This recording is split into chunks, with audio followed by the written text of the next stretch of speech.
नमस्कार दोस्तों, स्वागत है आपके अपने चैनल लर्न विद इंदु पर। आज हम लेकर आए हैं CG Vyapam CG competitive exam के लिए 50 महत्वपूर्ण एमसीक्यू। वीडियो को अंत तक जरूर देखिए और अपना स्कोर कमेंट में लिखिए। चलिए शुरू करते हैं। ठीक है, पहला क्वेश्चन, आर्यों की सभ्यता किस नाम से जानी जाती है? तो आंसर हो जाएगा हमारा सी।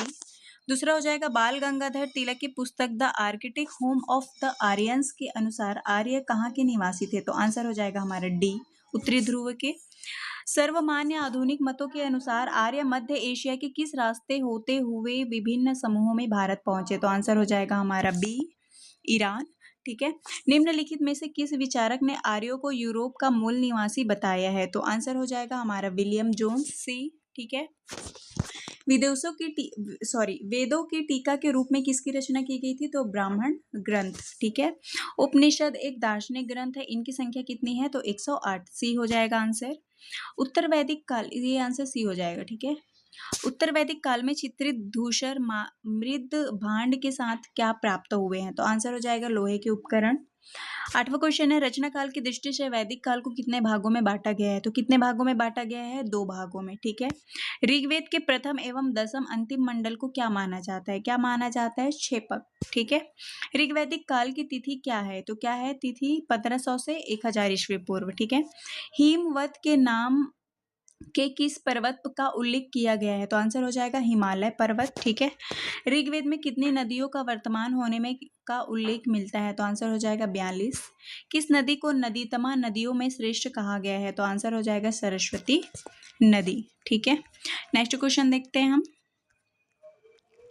14 क्वेश्चन, ऋग्वेद काल में दृश्यवती का उल्लेख भी है, इसकी पहचान किस में करते हैं? चौतांग नदी में। ठीक है, निम्नलिखित नदियों में कौन सी नदी ऋग्वेद आर्यों की जो है ऋग्वेद आर्यों की जो है पूर्वी सीमा पर थी? तो आंसर हो जाएगा हमारा गंगा। ऋग्वैदिक काल में किस नदी का 3 बार उल्लेख का विवरण हुआ है? बताइए आंसर। चलिए, तो आंसर क्या है बताइए? 15 का। नदियों में से कौन सी नदी का ऋग्वैदिक आर्यों की पूर्वी सीमा थी? आंसर हो जाएगा हमारा गंगा। ठीक है, 60 नंबर का क्वेश्चन है, ऋग्वैदिक काल में किस नदी का 3 बार उल्लेख विवरण हुआ है? बताइए आंसर क्या हो जाएगा? यमुना। ठीक है, ऋग्वैदिक काल में गंधार क्षेत्र के किस लिए प्रसिद्ध था? आंसर हो जाएगा उत्तमोन। ऋग्वैदिक काल में परिवार किस प्रकार का था? इनमें से कोई नहीं था। ठीक है, आंसर हो जाएगा डी। ऋग्वैदिक काल की शुरुआत में समाज किसके आधार पर बटा हुआ था? आंसर हो जाएगा आर्थिक समरूपता। ऋग्वैदिक काल में महत्वपूर्ण शब्द गौ की आवृत्ति संख्या कितनी उल्लेख है? आंसर क्या हो जाएगा आपका? शरीर के 92 हो जाएगा, यहाँ पे आपको शो हो रहा होगा 92। ठीक है, 21 क्वेश्चन नंबर है, ऋग्वैदिक काल में पुत्रहीन विधवा को देवर के साथ सहवास का पुत्र प्राप्ति का अधिकार था। इस प्रथा को क्या कहते हैं? चलिए बताइए आंसर, इस प्रथा को क्या कहते हैं? नियोग प्रथा। ठीक है, ए आंसर हो जाएगा। नियोग प्रथा से उत्पन्न संतान को ऋग्वैदिक काल में क्या कहा जाता था? क्या कहा जाता था? चंडाल। ठीक है,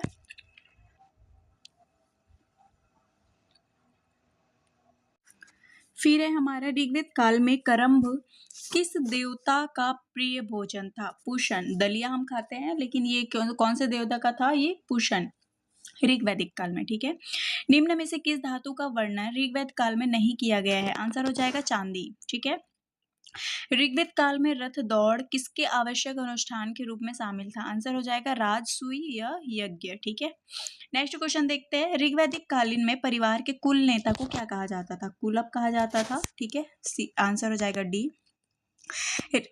28 क्वेश्चन देखिए, ऋग्वेद काल में राजनीतिक व्यवस्था किस प्रकार की थी? क्या हो जाएगा आंसर? सी राजतंत्र। ऋग्वैदिक कालीन में सर्वोच्च राज्य का अधिकार कौन होता था? कौन होता था भाई बताइए? पुरोहित। ऋग्वैदिक काल में आर्यों की प्राचीनतम जनतांत्रिक संस्था का क्या नाम था? क्या नाम था? विदत। ऋग्वैदिक काल में रुद्र के अतिरिक्त अधिकांश देवगण क्या थे? क्या थे? कल्याणकारी। ठीक है, ऋग्वैदिक काल के किस यज्ञ को ऋषि यज्ञ भी कहा जाता है? तो किसको कहा जाता था? ब्रह्मा यज्ञ को। ठीक है। ऋग्वैदिक कालीन में समाज में प्रत्येक व्यक्ति का कितने ऋणों से मुक्त होना ही सफल जीवन माना जाता था? आंसर हो जाएगा ए 3 ऋण। ठीक है। ऋग्वैदिक में देवताओं की संख्या कितनी बताई गई है? कितनी बताई गई है? बताइए 33। ठीक है। ऋग्वैदिक काल में वरुण सर्वाधिक महत्वपूर्ण देवता थे, परंतु उत्तर वैदिक काल में किस देवता के रूप में हो गए? बताइए आंसर, समुद्र के देवता। ऋग्वैदिक काल में कौन से देवता थे बुद्धि एवं अमरता के प्रदान करते थे? आंसर क्या हो जाएगा? सी सविता। ऋग्वैदिक में किस पशु से संबंधी जो है अनेकों उल्लेख प्राप्त हुए? आंसर हो जाएगा गौ, गाय। ठीक है। ऋग्वैदिक के 10,552 मंत्रों में कितने मंत्रों का कृषि जो है संबंधी उल्लेख मिलता है? आंसर हो जाएगा हमारा कितना हो जाएगा? 24 मंत्र। ठीक है। ऋग्वैदिक में अश्विन एवं वरुण देवता को क्या कहा जाता था? क्या कहा जाता था? भिषज। ठीक है। उत्तर वैदिक काल की सभ्यता की कौन सी तिथि सही है? क्या हो जाएगा? 1000 से 600 ईस्वी पूर्व। ठीक है। नेक्स्ट क्वेश्चन देखते हैं हम। हमारा क्वेश्चन है 41 नंबर। उत्तर वैदिक काल में कौन सा राज्य मध्य भारत सिंध नदी के पास स्थित था? आंसर हो जाएगा सी कुशीनगर। ठीक है। उत्तर वैदिक काल में 2 प्रमुख कबीले भारत एवं पुरु एक पुरुष जो है प्रमुख कबीले भारत एवं पुरु एक होकर किस नाम से विदित हुए थे? स्पष्ट कीजिए। बताइए आंसर क्या होगा? कुरु। ए हो जाएगा आंसर। ठीक है। फिर है हमारा पश्चिमी उत्तर प्रदेश में तांबे के औजार किस मातृ भांड का प्रयोग किया जाता है? गेरुए रंग का, गेहूं हो सकता है, ये गेरुए भी हो सकता है, मातृ मृद भांड। ठीक है। 44 क्वेश्चन है। उत्तर वैदिक काल में कुरुक्षेत्र की राजधानी का क्या नाम था? कौंपिल्य। ठीक है। 45 क्वेश्चन है। अथर्ववेद में परीक्षित को किसका देवता कहा गया है? मृत्यु लोक का। ठीक है। कुरुवंश का वह अंतिम शासक जिसने हस्तिनापुर से कौशाम्बी को राजधानी बनाया? निच्छु। ठीक है। ये आंसर हो जाएगा आपका। नेक्स्ट क्वेश्चन है आपका, मध्य दोआब में क्रीवी एवं तुर्वश आर्य शाखाओं ने मिलकर किस राज्य की स्थापना की? तो आंसर हो जाएगा पांचाल। ठीक है। नेक्स्ट क्वेश्चन है 48। पांचाल राज्य किस कारण अत्यधिक प्रसिद्ध था? तो किसके लिए प्रसिद्ध था? ये दार्शनिक राजाओं के लिए। ठीक है। फिर है हमारा गंगा यमुना दोआब क्षेत्र के आर्यों का विस्तार कहाँ हुआ था? इनमें से कोई नहीं। ठीक है।